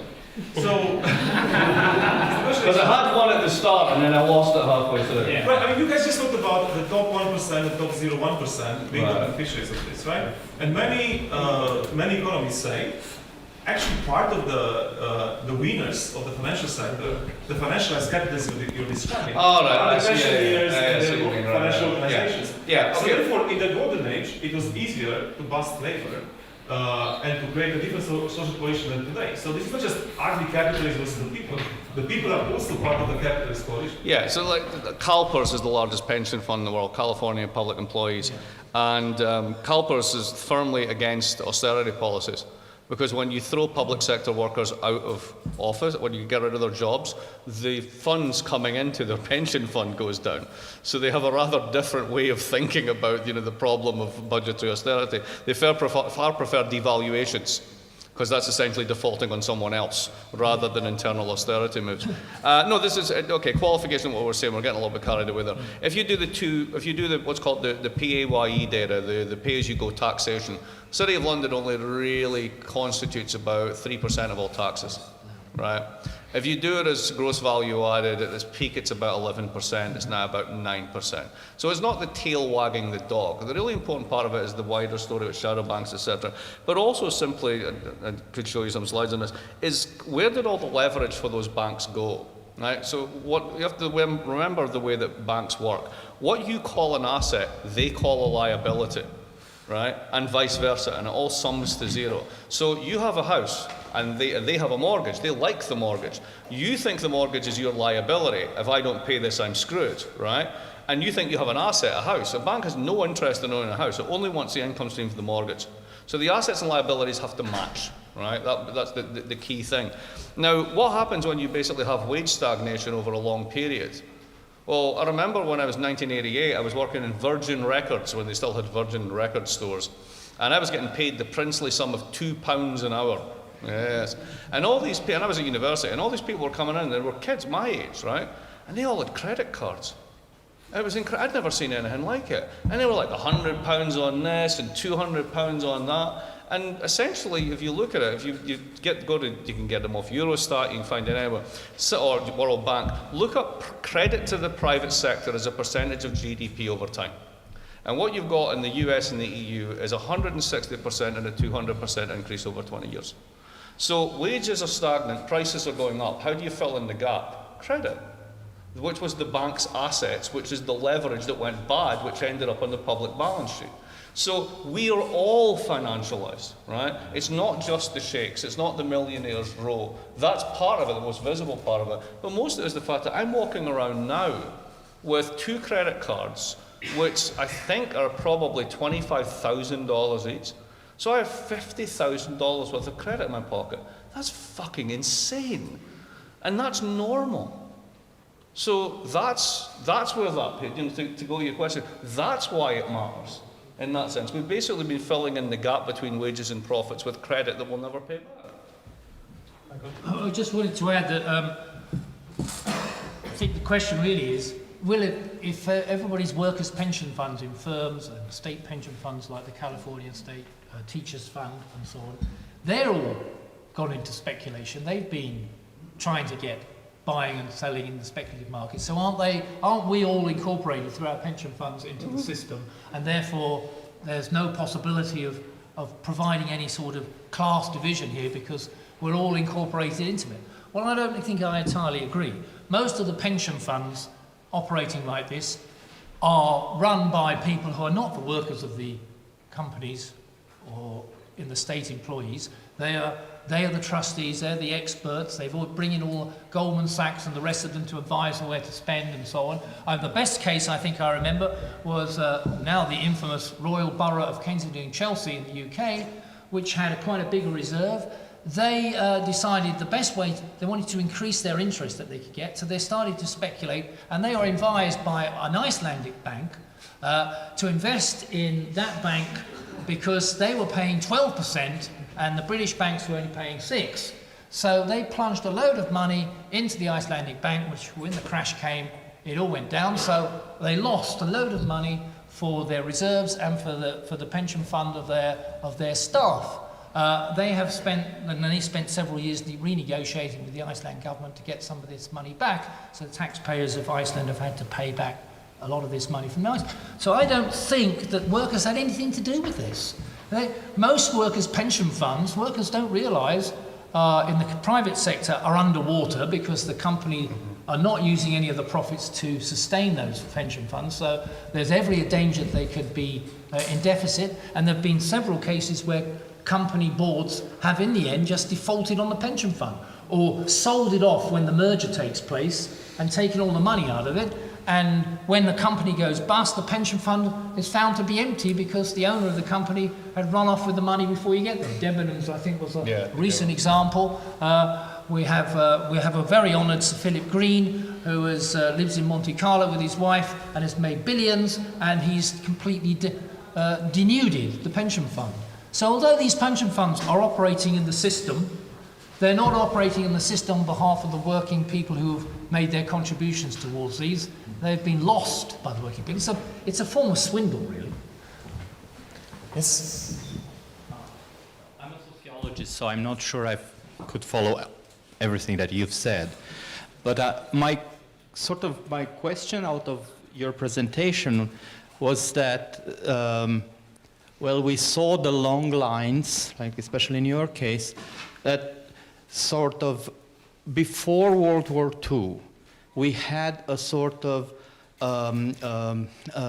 closed economies in which sort of the labor and the capital fought mostly on their territory, so they could regulate their relationships within a closed, well, roughly closed system.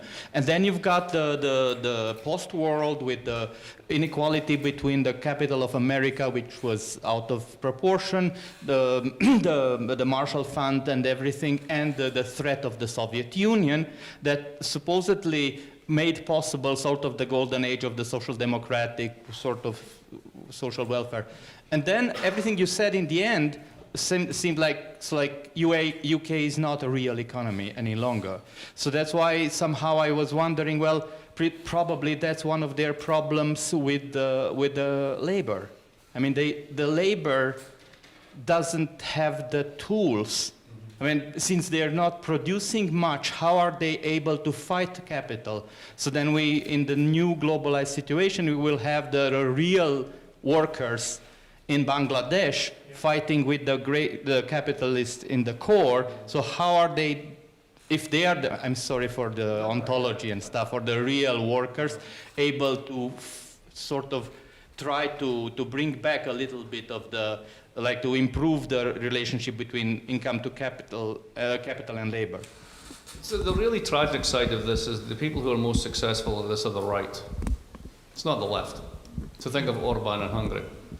So how does he get traction? Partly he gets traction by politicising the central bank. Why? Because they care more about pleasing their colleagues at the ECB and trips to Brussels and all the rest of it. It's very easy to politicise them because it's true. And they don't give a shit about the national economy. Well, that's probably stretching it. But it's very easy to tell that story. So in order to protect Labour, you have to define who is Labour, who's in, who's out.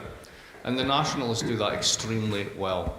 Right, so they have that. So think about Trump, right? Trump is in a sense an attempt to create a little bit of inflation in the United States through what's called border tax adjustments and through import controls, and in that way he will ease the debts of his working class constituents whilst maintaining the share of profits that are going to the corporate sector. That's basically the economic bargain they're trying to strike. The one that we want to do is transnational solidarity. That's really fucking hard. It really is. Because you have to care, it's the problem of Hume's little finger. You know the story of Hume's little finger? Oh, 1 million people in China have died. I pricked my little finger. Which one do I care about more? Right? So we're just horrible as human beings about caring about people that we can't see, we can't touch, we can't identify with. And we try as the left to build that coalition. Now, we did it before. I mean, the Second International was pretty bloody effective at that. We folded in World War I, unfortunately. The interwar period was also showed it could be done. And then the successive unions post-World War II, which had international congresses, confederations, the ILO, etc. When there was power in the working classes, then you could do that. To me, the problem is now the working classes don't have any power. So even if we have the identity politics, and we could even believe that with each other, the problem is we have no real power, because, go back to what you said at the start, I can strike, I can appeal profits, I can do a sit down, I can do a work to rule, I can hurt you, you will come to the bargaining table and we will find an agreement. And what this produced was a nice contrarian investment spike, whereby the only way that capital could maintain its profits was with continually investing, which is why the golden age rate of investment was so damn high. Right? I got you, you've got me. The only way this is going to work out is if you keep investing. Well, now we've got a world in which we don't need to do that, because if I don't like you, I'll just move your job somewhere else. And my margins are so big, I don't need to invest to make money.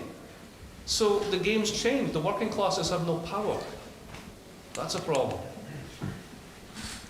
Yeah, I would continue very much along the... sorry. Well, I'm a little bit more optimistic than that. If I look at, I'll start with the pessimistic bit. The UK's strike level is the lowest in the history of measuring it. It's way, way low. There's no strikes taking place. In the UK, we have strikes, or threats of strikes, in just about one industry, which is transport. In London. Yeah. And not just in London, but it's transport. Railways, the tubes, and the buses. Why is that? Because there is still a point of power where, and those workers are actually organised in unions, and they have some power in order to bring everything to standstill. If you can't get to work, capitalism doesn't work. So it's an issue which the government, various governments, is really fed up with. They've been moving towards automating trains, getting rid of guards, getting rid of drivers eventually, and just having automated trains. They're doing away with human labour. That's their project in order to solve this issue. So that's in the private sector. We have other communication sectors which also have power, and they have a potential for being used, but haven't been used yet, but they do have power. So what I'm making the point here is that there are sectors of the capitalist economy, even in mature economies, where it's services, there's lots of small businesses, people doing flexible jobs and on computers in their pyjamas at home, and there doesn't appear to be any possibility of working class unity. There are still large sectors of mature economies where it is possible for points of power. The other sector which does have, often takes to struggle, is the public sector. It often goes to defend it, but of course it has no power because it's just being slashed, and its ability to, teachers don't go to teach, and nurses, generally speaking, won't go on strike because they don't want people to die, or other sectors of the public sector take action. It doesn't seem to have much effect. Capitalists don't care where the kids can't go to school. They might get a few complaints in the voting process later on, but it doesn't really hit them. It doesn't hit them where it hurts in their profits and their sales. So these two sectors in most mature economies, the transport and communications sector in the private sector mainly, and the public sector, the two areas where there is still elements of traditional working class struggle, but they're limited. But of course, I would add the other more optimistic point is that the working class of the world has never been larger. It is huge. The industrial workers of the world as a percentage of the working age population has never been larger and in absolute numbers. Of course, it's not in mature economies. It's in China, it's in India, it's in Bangladesh, it's in Latin America. These areas have and continue to have great potential for struggle to change the position of the power of labour against capital. And so the combination of these factors come together. It tells me that there is a potential for situation change. Mark raised the point that when workers have got strength, wage strength and employment strength, then they're in a position to change the situation because they either force capitalists to invest to get rid of them, or they force capitalists to make concessions. So that we're not, unfortunately, in that environment at the moment because unemployment is still relatively high in most mature economies and needs to rise. And most of the ability for struggle is not in the mature economies, but it's not completely negative. There are potential points of struggle which I think could develop, and they can be united on a European basis. And we're talking about Europe in many ways. But the struggles of, say, a sector of Romanian workers, if it's auto-assembly plants and they have to go on struggle, will affect and will be taken up by workers in Volkswagen in Germany.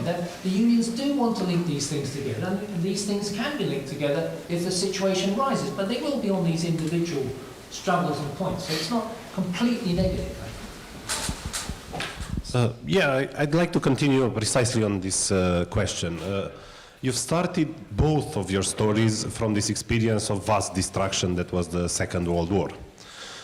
Connecting this with the notion and the effort of creating transnational solidarity. Wars as contingent events are such moments. They do create, if not transnational, national solidarity for sure. The war economy, army, all these things. Even transnational in the sense that you have allies, at war you fight. Capital gets to be highly innovative, transfer of capital from one sector to the other, it produces a lot of stuff. There is a boom. In the current situation where we have wars out there, all the big powers are involved in wars. There is a chance, and we do see forms of solidarity on the extreme right in most of the times emerging. I would like to ask and maybe go a bit more into the political future, into more speculative, to see, isn't it reasonable to expect that rather such a destructive process might realign the balance rather than by peaceful means more balanced adjustment of forces between labor and capital, but rather a more destructive process and a much more open-ended process in the end? So, wars make profits for capitalists up to a point. And here's my favourite example of this. The Bank of France used to be run as a private institution. And there were the 200 families, 60 families, I can't remember who ran it, what number, it was a tiny number of people. And they hated the Popular Front in 1936, the left government. And any time they tried to do anything with the budget, they caused a run on the franc. And what they did prior to this was when Hitler went into the Rhineland in 1935, they shorted the franc to make money for themselves. Right? So by the time that you got to 1938, Hitler knew that they would defend the franc, they wouldn't defend France. And that's pretty much how it played out. So you can play that game, but it's a very dangerous one. And when you have a world of nuclear weapons, right, really sort of like very nasty hidden political convexities around the place, bad shit can happen. But for me, it's usually That's a random element. It might be the Trump element, it might be technological change, it might be environmental change. But yeah, you know, we'll probably go at it again. But you know, will that lead to anything positive in a world that's so interconnected? I find it hard to see that in this case the benefits would outweigh the costs. One potential flashpoint in this is oil. Oil's not going to be above $50 again, ever. Right? It's just not going up. And the reason is basically technological change. The efficiency of fracking is unfucking believable. And what they've discovered is they shut down 70% of the US fracking rigs, and productivity went up by the same amount. Because they're just better at getting it. And you can extend the life of these basins, etc. Now, at the same time, in India, for example, you know, given the state of Indian infrastructure, they're the next big one to really try to use energy intensively. They're looking at China. China has just installed in the past 2 years as much solar as the United States has. And they're just continuing on that path. So if you're India, what are you going to do? You're going to do cell phones and solar. You're not going to do coal once you can get past it. So we're now looking at a point whereby long-term fossil fuel routes, regardless of Paris, regardless of Trump, is on the way out. And when that happens, what happens to Saudi Arabia? What happens to that incredibly fragile, super-armed, total cauldron of nasty politics? That's where it goes wrong. Now, at that point in time, the question is, does that affect anyone else? Or does it just turn into a terrible regional conflagration? I don't know. But if you're looking for a fault line, that's where. Well, I don't think war is a solution for us. And it's not a solution for capitalism either on the whole. The World War created the conditions for capitalism to recover. After it crushed labour movements after the war and defeated them, it created conditions for getting profitability up, getting investment going, expanding Europe. So in that sense, you could say the Second World War saved capitalism from the Great Depression. That's an argument which I think has a great deal of validity for it. But small wars, America's engaged in small wars all the time because it's the Roman Empire, just as the Romans had to look after the borders of the Roman Empire against the German tribes, the Gaulists, and all the rest of them, one after the other, down here near the Danube, the same thing, all the time, for hundreds of years, putting them down, losing the occasional battle, putting them down again. This is what America's engaged in the Middle East and everywhere. It's trying to maintain the existing hegemony of American capital primarily, but also with the coalition of the winning the other capitals, and it's dealing with these small wars. And they're costs, they're not gains. They're costs. They're not huge costs. I mean, they've been in Afghanistan for 17 years. It's costly. They've lost 2,000 American troops. Not too costly. So on the whole, I'm talking about 100,000 and 200,000 Afghans dying, or 300,000 Iraqis, or 150,000 Syrians. It's collateral. But they continue that process, and that doesn't make money for them. Primarily makes money for arms manufacturers, but for the whole of the economy, it's not a particularly productive way of operating. It's a cost, in my view, and therefore it's not a solution. I think the solutions we have to look at is how we're going to plan the world in a better way, because one of the things, and Mark concentrated on the question of oil price coming down, one of the things that is heading towards us and is continually being denied is the question of climate change and global warming. The evidence is so overwhelmingly strong that before the end of this century, and even quicker, we will have levels of temperature in the globe, even if we get rid of coal, even if we get rid of fossil fuels from now till 2050, and we reduce the levels, that will be so high, the temperature will be so high that we will have major droughts, major floods, we will have a high increase in people dying early because of the temperature and so on. It will be a degradation of human society across vast parts of the world, particularly the poorest ones, as a result of the rapacious drive for profit and the use of every single part of human planet to make money, and rather than the interest of the environment and the population. And we cannot go on allowing that to happen. We have to change that, the system upon which this produces, to enable us to plan the world in the interest of people, reduce people's working hours, create the environment conditions that make life worthwhile, and raise the level of incomes and standard of living for the billions that are still virtually have nothing. I'm reminded of the line from Lewis Carroll, and then I did 10 impossible things before breakfast. Let's make it by lunch. Let's have a couple of more questions. Yeah, short ones. Yeah. Since it's here. I just want to push you a bit more because the note is very, very bleak. And since you talk of age, it's very easy to talk of environmental crisis coming on top of us. But before that, you'll probably die. But for those who are slightly younger, you are Marxist, right? There should be answers. There should be suggestions. So can I push you a bit more on to speculate? Well, I think Florin didn't mean that war is the solution, but a sort of, how can things change in a way that what you describe as what we want to happen will actually happen? So what is your prognosis of change towards a hopeful future? To put it very cheesy. I don't know Mark can say this, but I'll try. In my book, I present an argument that we're in a depressionary period for world capitalism at the moment. There are two options that come out of that.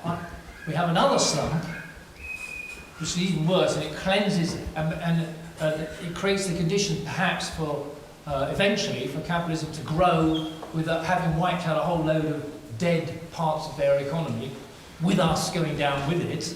And then maybe there'll be a period of growth which could eventually lead to a new period of class struggle of intense nature once workers have regained their confidence in their power in new industries and elsewhere. That's some way ahead. The other point here is, and I think it's the key one, is that we economists can sit at tables and we can look at graphs and we can make judgments about what's going on in the world. But what changes people's lives is human action.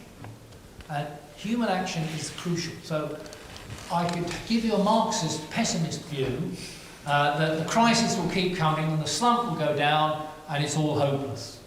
But what happens is that people react to these things. Now, will they react in a way which will change society for the better and for good and permanently and irreversibly, or not? Because if they don't, then we will have all the things that we've just prognosticated will happen. It requires political and human action to do that. It's not impossible that it will happen. Because I can think at the moment we have certain changes going on, even in the advanced capitalist countries. We have the political norm, even if the economic norm is there, the political norm isn't there anymore. We have a breakup of the Washington consensus, the neoliberal consensus. We have governments coming to power who don't appear to be completely attached and getting the message from the city and Wall Street, whether it's Trump off on his own Twitter, or whether it's in Europe, where we have a range of more populist movements taking place, whether it's in Spain, even in gorgeous UK, we now have a Labour movement led by a long-standing socialist of 40 years who suddenly is the leader of the party and actually stopped the Conservatives going through their next round of nastiness. So that we have changes that are taking place which do, they suggest that there's a reaction, that people are not prepared to put up with this forever, and that they will move. Maybe the movement is not so much in having a strike in a factory, it's now more on the political front of changing, if you like, the neoliberal rules forever and reversing that process. And that struggle is beginning to take place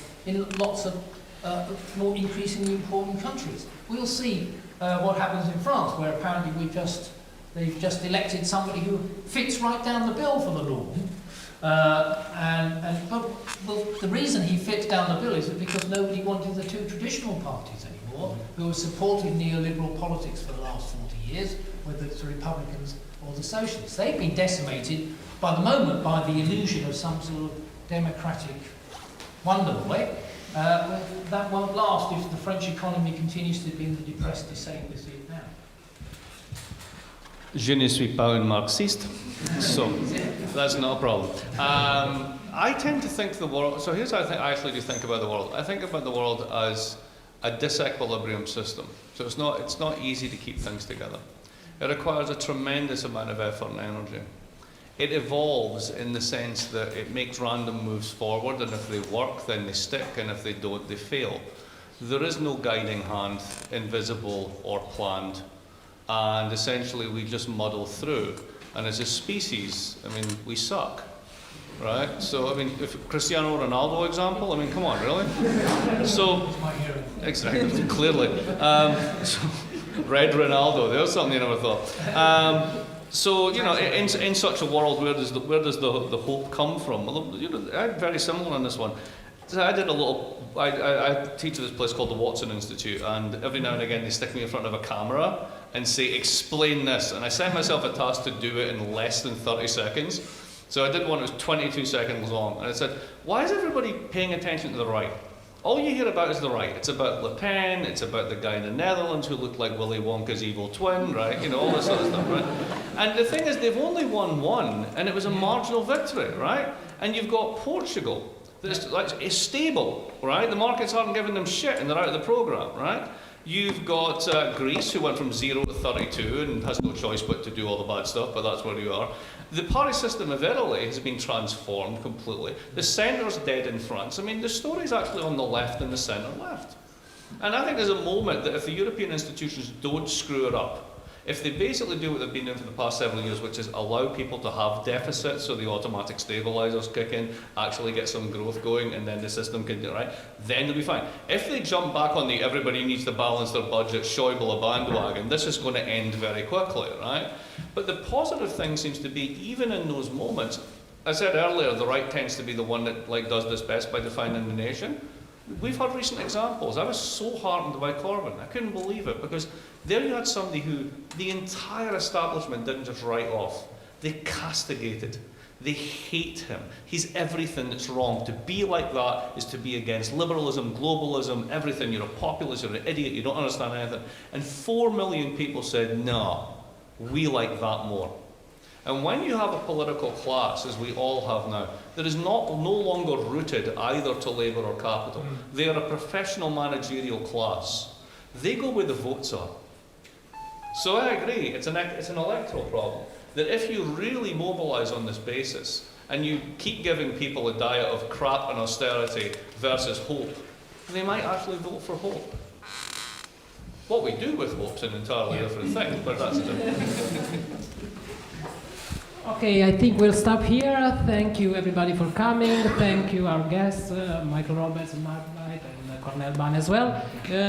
Please stay around. There are cookies and wine outside as usual.